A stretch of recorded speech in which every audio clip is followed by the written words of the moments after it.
அனைவருக்கும் வணக்கம். மீனராசினியர்களுக்கு நிகழ்ந்து கொண்டிருக்கும் மார்ச் மாதம் 12ஆம் தேதி மாசி மகம் மிக விமர்சையாக கொண்டாடப்பட இருக்கு. இந்த மாசி மக திருநாளான இன்றைய நாளில் 7 ஜென்ம பாவங்கள் நீங்கி இரட்டிப்பு பலன்கள் கிடைக்க இருக்குது. இப்படிப்பட்ட இன்றைய நாளில் மீனராசினியர்கள் என்ன செய்ய வேண்டும், என்ன செய்யக்கூடாது, என்ன செய்தால் என்ன மாதிரியான நன்மைகள் எல்லாம் ஏற்படும் என்பது குறித்தான முழுமையான பதிவு தான் இந்த வீடியோவில் நம்ம விரிவாக பார்க்க போகிறோம். இந்த வகையில் இந்த மாசி மகத்தை பொறுத்த வரைக்கும் இந்த ஆண்டு எப்போது இந்த நாளில் செய்தால் 7 ஜென்ம பாவங்கள் தீரும் என்று பார்க்கும்போது இக்காலகட்டத்தை பொறுத்த வரைக்கும் இந்த மாசி மாதம் என்பது சிவ வழிபாட்டிற்கு உரிய ஒரு மாதமாக தான் அமைஞ்சிருக்குது. இது புண்ணிய பலன்களையும் பல பிறவிகள் செய்த பாவங்களிலிருந்து விடுபட்டு நற்கதி அடையவும், பாவங்கள் மற்றும் தோஷங்கள் நமக்கு ஏற்படும் துன்பங்களிலிருந்து விடுபடவும் ஏற்ற ஒரு மாதமாக தான் இந்த மாசி மாதம் அமைஞ்சிருக்குதுங்க. இந்த மாசி மாதத்தில் வரும் மற்றொரு சிறப்புக்குரிய நாள் மாசி மகம் ஆகும். இந்த மாசி மகம் அன்று பல்வேறு கோவில்களிலும் தீர்த்தவாரி உற்சவம் நடைபெறுங்க. இந்த நாளில் மனிதர்கள் மட்டுமின்றி தெய்வங்களும் புனித நீராடுவது வழக்கமாக உள்ளது. இப்படிப்பட்ட இந்த மாசி மகம் அப்படின்னா என்ன என்று பார்க்கும்போது தமிழ் மாதங்களில் 9வது மாதமாக வரும் மாசி மாதத்திற்கு பல சிறப்புகள் உண்டு. அதில் முதன்மையானதாக இருப்பது மகா சிவராத்திரி.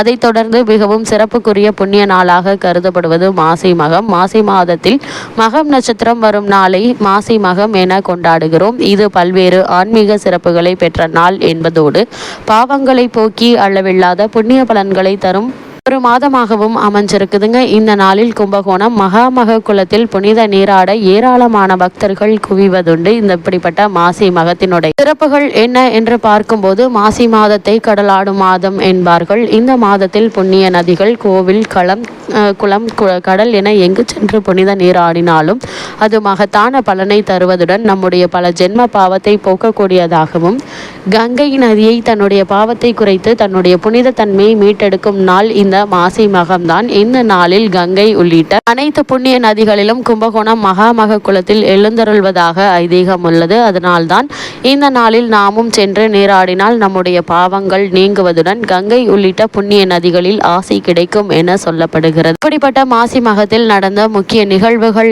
என்ன என்று பார்க்கும்போது தட்சனின் மகனாக அம்பிகை அவதரித்தது இந்த மாசி மகம் தினத்தில் தான் என சொல்லப்படுகிறது.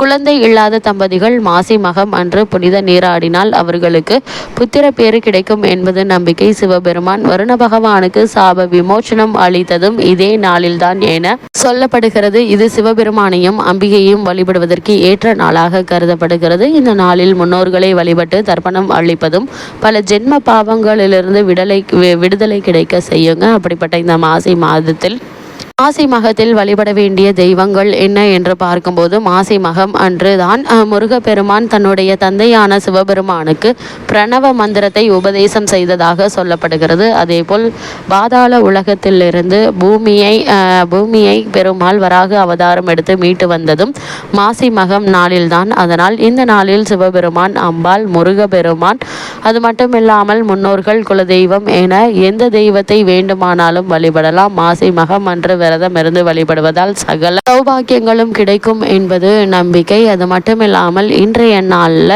எந்த நேரத்தில் இந்த வழிபாடு மேற்கொள்ளப்படுகிறது என்று பார்க்கும்போது இந்த ஆண்டு மார்ச் மாதம் 12ஆம் தேதி புதன்கிழமை மாசி மகம் அமைகிறது. அன்றைய தினம் அதிகாலை 3:53 மணி துவங்கி மார்ச் 10ஆம் தேதி காலை 5:09 மணி வரை மகம் நட்சத்திரம் உள்ளது. அதேபோல் மார்ச் 12ஆம் தேதி காலை 10:50 மணி துவங்கி சதுர்தசி திதி உள்ளதால் சிவ வழிபாடு செய்வது மிக உகந்தது. சதுர்தசி சிவனுக்குரிய திதியாகும். இந்த திதியில் வழிபடுபவர்களுக்கு சிவபெருமானின் அருளும் பாவங்களிலிருந்து விடுதலையும் கிடைக்கும் என்பது நம்பிக்கை. முடிந்தவர்கள் அருகில் உள்ள நீர்நிலைகளுக்கு சென்று புனித நீராடலாம். அது மட்டுமில்லாமல் மீன ராசினியர்களுக்கு இந்த மாசி மக திருநாளான இன்றைய நாளில் கிரகங்களுடைய சஞ்சார நிலைகளின் காரணமாக என்ன மாதிரியான நன்மைகளெல்லாம் ஏற்பட இருக்கு என்று பார்க்கும்போது இக்காலகட்டத்தை பொறுத்த வரைக்கும் 7 சனியினுடைய முதல் பகுதியின் ஆதிக்கத்தில் உள்ள மீனராசினருக்கு வருமானம் திருப்திகரமாக இருப்பினும் செலவுகளும் அதிகமாக இருக்குங்க. அது மட்டும் இல்லாமல் இக்காலகட்டங்களில் கடன் வாங்க வேண்டிய ஒரு நிர்பந்தம் ஏற்பட இருக்கு. கூடுமான வரைக்கும் கடன் வாங்குவதை தவிர்த்து கொள்வது அவசியங்க. சிறு உடல் உபாதைகளும் சோர்வை ஏற்படுத்துங்க. நெருங்கிய உறவினர்களிடையே ஒற்றுமை குறைவு ஏற்படுங்க. திருமண முயற்சிகளில் தடங்கள் ஏற்படக்கூடும். குடும்ப பிரச்சனைகளினால் மனதில் நிம்மதி குறைவதற்கான வாய்ப்புகள் இருக்கு. ஆனால் இந்த மாசி மகத்திற்கு பிறகு குடும்பத்தில் ஏற்பட்டு வந்த பல பிரச்சனைகள் நீங்கி நல்ல ஒரு முன்னேற்றம் ஏற்படக்கூடிய ஒரு தருணமாகவே இக்காலகட்டம் அமைஞ்சிருக்குது என்பதை கிரகநிலைகள் தெளிவுபடுத்துதுங்க. அதே போல உத்தியோகஸ்தர்களை பொறுத்த வரைக்கும் வேலை சுமையும் பொறுப்புகளும் சக்திக்கு மீறியதாக இருக்குங்க. மேலதிகாரிகளுடைய கண்டிப்பு கவலை அளிக்குங்க. சக ஊழியர்களின் மறைமுக விமர்சனங்கள் வேதனையை தருங்க. பாடுபட்டு உழைத்தாலும் கூட நிர்வாகத்தினரை திருப்திப்படுத்த இயலாது. சிலருக்கு விருப்பத்திற்கு மாறான இடமாற்றமும் ஏற்படக்கூடும். புதிதாக வேலைக்கு முயற்சிக்கும் மீனராசி அன்பர்களுக்கு தடங்கல்கள் உருவாகி வந்த நிலையில அந்த தடங்கல்கள் நீங்கி நல்ல ஒரு முன்னேற்றம் ஏற்பட இருக்குது. வெளிநாடு சென்று பணியாற்ற வேண்டும் என்ற விருப்பம் இருந்துச்சு அப்படின்னா அதற்கான முயற்சிகளை தற்போது நீங்கள் தாராளமாக மேற்கொள்ளலாங்க. அதே போல காரணமே இல்லாமல் உங்களுக்கு மறுக்கப்பட்டு வந்த பதவி உயர்வு, ஊதிய உயர்வு, உத்தியோகத்தில் கிடைக்க வேண்டிய சலுகைகள் ஆகியவற்றை தற்போது தாராளமாக எதிர்பார்க்கலாங்க. தற்காலிக பணிகளில் உள்ளவர்களுக்கு பணி நிரந்தரம் செய்யப்படுவதற்கான வாய்ப்புகளும் அதிகம் இருக்கு என்பதை கிரகநிலைகள் உறுதியளிக்குது. மீனராசியை சேர்ந்த தொழில் மற்றும் வியாபாரம் செய்பவர்களுக்கு மேலும் என்ன மாதிரியான நன்மைகள் எல்லாம் ஏற்பட இருக்கு என்று பார்க்கும்போது உற்பத்தியிலும் விற்பனையிலும் பின்னடைவு ஏற்படுங்க. வெளிமாநிலங்களிலிருந்து வேலை செய்யும் பணியாளர்களினால் பிரச்சனைகள் உருவாக இருக்குது.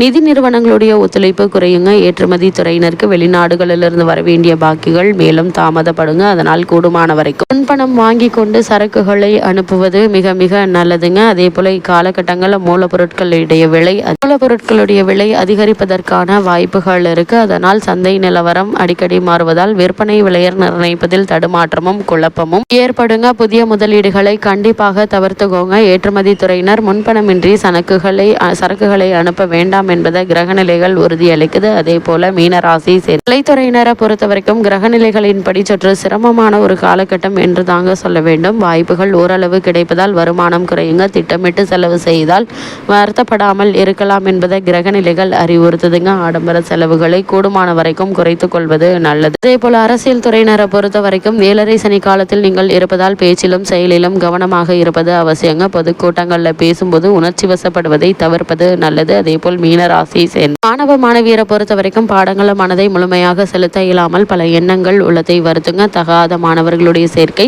தவறான வழியில் கொண்டு செல்லுங்க.